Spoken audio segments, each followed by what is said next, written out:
Chapter 2 Mr. and Miss Juicio. One night my father came home from the office all excited. He told us that Mr. and Mrs. Yarby were coming to New York. He's the president of the Juicio Company. He lives in Chicago. I wondered if he'd bring my father another crate of Juicio. If he did, I'd probably be drinking it for the rest of my life. Just thinking about it was enough to make my stomach hurt. My father said he invited Mr. and Mrs. Yarby to stay with us. My mother wanted to know why they couldn't stay at a hotel like most people who come to New York. My father said they could, but he didn't want them to. He thought they'd be more comfortable staying with us. My mother said that it was about the silliest thing that she had ever heard. But she fixed up Fudge's bedroom for our guests. She put fancy sheets and brand new blankets on the hide-a-bed. That's a sofa that opens up into a bed at night. It's in Fudge's room because that used to be our den. Before he was born, we watched TV in there. And lots of times, Grandma slept over on the hide-a-bed. Now we watch TV right in the living room, and Grandma doesn't sleep over very often. My mother moved Fudge's crib into my room. He's going to get a regular bed when he's 3, my mother says. There are a lot of reasons that I don't like to sleep in the same room as Fudge. I found that out 2 months ago when my bedroom was being painted. I had to sleep in Fudge's room for 3 nights because the paint smell made me cough. For one thing, he talks in his sleep. And if a person didn't know better, a person could get scared. Another thing is that he makes slurping noises. It's true that I like to hear it when I'm awake, but when I'm trying to fall asleep, I like things very quiet.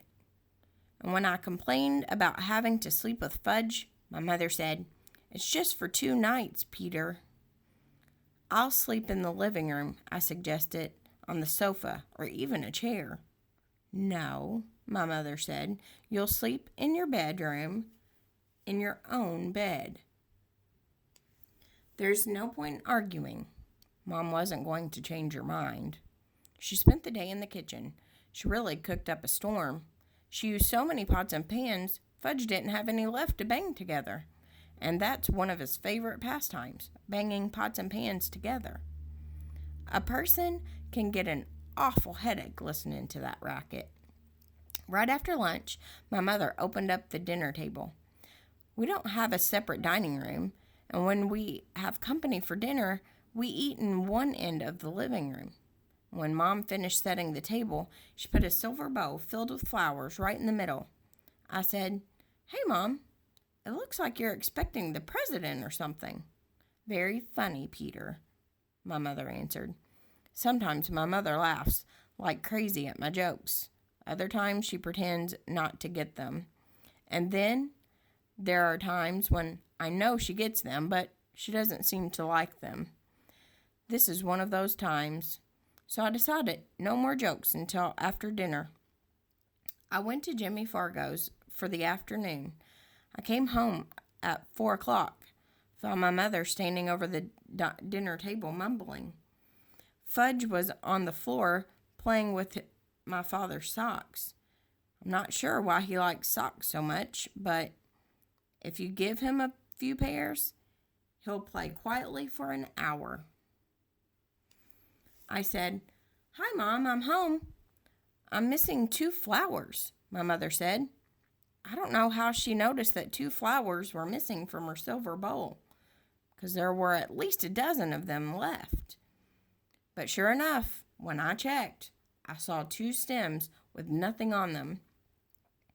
"Don't look at me, Mom," I said. "What would I do with 2 measly flowers?" So we both looked at Fudge. "Did you take Mommy's pretty flowers?" my mother asked him. "No take," Fudge said. He was chewing on something. "What's in your mouth?" my mother asked. Fudge didn't answer. "Show Mommy." "No show," Fudge said. "Oh, yes." My mother picked him up and forced his mouth open. She fished out a rose petal. "What did you do with Mommy's flowers?" She raised her voice. She was really getting upset. Fudge laughed. "Tell Mommy." "Yum," Fudge said. "Yummy, yummy, yummy." "Oh, no," my mother cried, rushing to the telephone. She called Dr. Cone. She could tell him that Fudge ate 2 flowers. Dr. Cone must have asked what kind, because my mother said, "Roses, I think, but I can't be sure. One might have been a daisy." There was a long pause while my mother listened to whatever Dr. Cone had to say. Then Mom said, "Thank you, Dr. Cone." She hung up. "No more flowers," she told Fudge. "You understand?" "No more," Fudge repeated. "No more, no more, no more." My mother gave him a spoonful of peppermint-flavored medicine, the kind I take when I have stomachache pains, and then she carried Fudge off to have his bath. Leave it to my brother to eat flowers. I wondered how they tasted. Maybe they're delicious, and I don't know it because I've never tasted one, I thought. I decided to find out. Picked off one petal from a pink rose. I put it in my mouth and I tried to chew it, but I couldn't do it. It tasted awful. Spit it out in the garbage. Well, at least now I knew I wasn't missing anything great. Fudge ate his supper in the kitchen before our company arrived. While he was eating, I heard my mother remind him, "Fudgy, going to be a good boy tonight, right? Very good for Daddy's friends." "Good," Fudge said. "Good boy." "That's right," my mother told him. I changed and scrubbed up while Fudge finished his supper. I was going to eat with the company being 9 has its advantages. My mother was all dressed up by the time my father got home with the Yarbys. You'd never have guessed that my mom spent most of the day in the kitchen. You'd also never have guessed that Fudge ate 2 flowers. He was feeling fine. He even smelled nice, like baby powder. Miss Yarby picked him up right away. I knew she would. She looked like a grandmother. That type always makes a big deal out of Fudge. She walked into the living room cuddling him, and then she sat down on the sofa and bounced Fudge around on her lap. "Isn't he the cutest little boy?" Miss Yarby said. "I just love babies." She gave him a big kiss on top of his head. I kept waiting for somebody to tell her that Fudge was no baby, but no one did. My father carried the Yarby suitcases into Fudge's room, and when he came back, he introduced me to our company. "This is our older son, Peter," he said to the Yarbys. "I'm 9 and in 4th grade," I told them. "How do, Peter?" Mr. Yarby said. Miss Yarby just gave me a nod. She was still busy with Fudge. "I have a surprise for this dear little boy," she said. "It's in my suitcase. Should I get it?" "Yes," Fudge shouted. Go get." Miss Yarby laughed as if that was the best joke she had ever heard. "I'll be right back," she told Fudge. She put him down and ran off to find her suitcase. She came back carrying a present tied up with a red ribbon. "Ooh," Fudge cried, opening his eyes wide. "Goody." He clapped his hands. Miss Yarby helped him unwrap his surprise. It was a wind-up train that made a lot of noise. Every time it bumped into something, it turned around and went the other way. Fudge liked it a lot. He likes anything that's noisy. I said, "That's a nice train." Miss Yarby turned to me. "Oh, I have something for you, too." "Uh-huh." "Peter," I reminded her. "My name is Peter." "Yes, well, I'll go get it." Miss Yarby left the room again. This time she came back with a flat package. It was wrapped up, too, red ribbon and all. She handed it to me. Fudge stopped playing with his train long enough to come over and to see what I got. I took off the paper very carefully in case my mother wanted to save it, and also to show Miss Yarby that I'm a lot more careful about things than my brother. I'm not sure she noticed. My present turned out to be a big picture dictionary, the kind I liked when I was about 4 years old. My old one is in Fudge's bookcase now. I don't know much about big boys, Miss Yarby said, so the lady in the store said a nice book would be a good idea. A nice book would have been a good idea, I thought, but a picture dictionary, that's for babies. I have had my own regular dictionary since I was 8, but I knew I had to be polite, so I said, "Thank you very much. It's just what I've always wanted." I'm so glad that Miss Yarby said. She let out a long sigh and sat back on the sofa. My father offered the Yarbys a drink. Good idea. Good idea, Mr. Yarby said. What'll it be? My father asked. What'll it be? Mr. Yarby repeated, laughing. What do you think, Hatcher? It'll be Juicy O. That's all we ever drink. Good for your health? Mr. Yarby pounded his chest. Of course, my father said, like he knew it all along. Juicy O for everyone. My father told my mother. She went into the kitchen to get it. While my father and Mr. Yarby were discussing Juicy O, Fudge disappeared. Just as my mother served everyone a glass of Mr. Yarby's favorite drink, he came back. He was carrying a book, my old, worn-out picture dictionary, the same as the one the Yarbys just gave me. See, Fudge said, climbing up on Miss Yarby's lap. See, book. I want it to vanish. I think my mother and father did too. See, book. Now Fudge held it up over his head. I can use another one, I explained. I really can. That old one is falling apart. I tried to laugh. It's returnable, Miss Yarby said. It's silly to keep it if you already have one.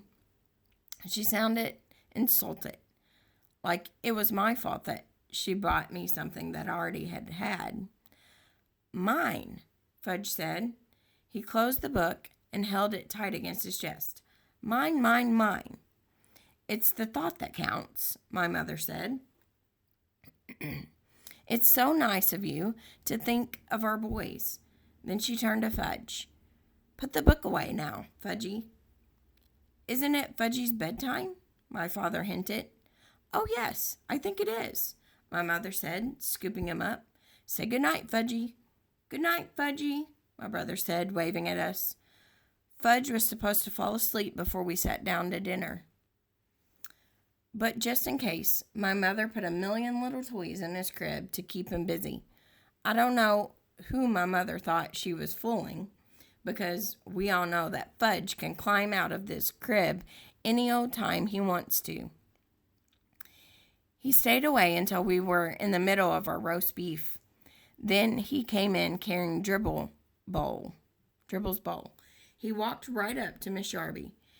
He thought she was his new friend. See, he said, holding Dribble under her nose. See, Dribble? Miss Yarby shrieked. Oh, I can't stand reptiles. Get that thing away from me. Fudge looked disappointed, so he showed Dribble to Mr. Yarby. See, he said. Hatcher, Mr. Yarby boomed. Make him get that thing out of here. I wondered why Mr. Yarby called my father Hatcher. Didn't he know his first name was Warren? And I didn't like the way Mr. and Mrs. Yarby both called Dribble a thing. I jumped up. Give him to me, I told Fudge. I took Dribble and his bowl and marched into my room. I inspected my turtle all over. He seemed all right. I didn't want to make a big scene in front of our company, but I was mad. I mean, really mad. That kid knows he's not allowed to touch my turtle. Peter, my father called, come and finish your dinner. When I got back to the table, I heard Miss Yarby say, It must be interesting to have children. We never had any ourselves. But if we did, Mr. Yarby told my father, we'd teach them some manners. I'm a firm believer in old-fashioned good manners. So are we, Howard, my father said in a weak voice. I thought Mr. Yarby had a lot of nerve to hint that we had no manners. Didn't I pretend to like their dumb old picture dictionary? If that isn't good manners, then I don't know what is. My mother excused herself and carried Fudge back to my room. I guess she put him into his crib again. I hoped she had told him to keep his hands off of things. We didn't hear from him again until dessert. Just as my mother was pouring the coffee, he ran in wearing my rubber gorilla mask from last Halloween. It's a very real-looking mask. I guess that's why Miss Yarby screamed so loud. If she hadn't made so much noise, my mother probably wouldn't have spilled the coffee all over the floor. My father grabbed Fudge and pulled the gorilla mask off of him. That's not funny, Fudge, he said. Funny? Fudge laughed. Funny, funny, funny, Fudgy. Yes, sir, Hatcher, Mr. Yarby said. Old-fashioned manners. By that time, I'm sure my father was sorry the Yarbys weren't staying at a hotel. I finally got to bed at 10. Fudge was in his crib slurping away. I thought I'd never fall asleep, but I guess I did. I woke up once when Fudge started babbling. He said, Booba moomba baba booshi. Whatever that means. I didn't even get scared. I whispered, shut up, and he did. Early the next morning, I felt something funny on my arm. At first, I didn't wake up. I just felt this little tickle. I thought it was part of a dream, but then I had the feeling somebody was staring at me, so I opened my eyes. Fudge was standing over me, and Dribble was crawling around on my arm. I guess Fudge could tell that I was ready to kill him because he bent down and kissed me. That's what he does when my mother's angry at him. He thinks nobody can resist him when he makes himself so lovable. And a lot of times it works with my mother, but not with me. I jumped up and I put Dribble back into his bowl and smacked Fudge on his backside. Hard. He hollered. My father came running into my room. He was still in his pajamas. He whispered, What's going on in here? I pointed at Fudge, and he pointed at me. My father picked up my brother and carried him off. Go back to sleep, Peter, he said. It's only 6 o'clock in the morning. I fell asleep for another hour, and then woke to an awful noise. It was Fudge playing with his new train. It woke up everybody, including the Yarbys. But this time, there was nobody they could blame. They were the ones who gave Fudge the train in the first place. Breakfast was a very quiet affair. Nobody had much to say. Mr. Yarby drank 2 glasses of Juicy O, and then he told my father that he and Miss Yarby had their suitcases packed. They were leaving for a hotel as soon as the breakfast was over. My father said he understood, that the apartment was too small for so many people. My mother didn't say anything. When Mr. Yarby went into Fudge's bedroom to pick up the suitcase, his voice boomed, Hatcher!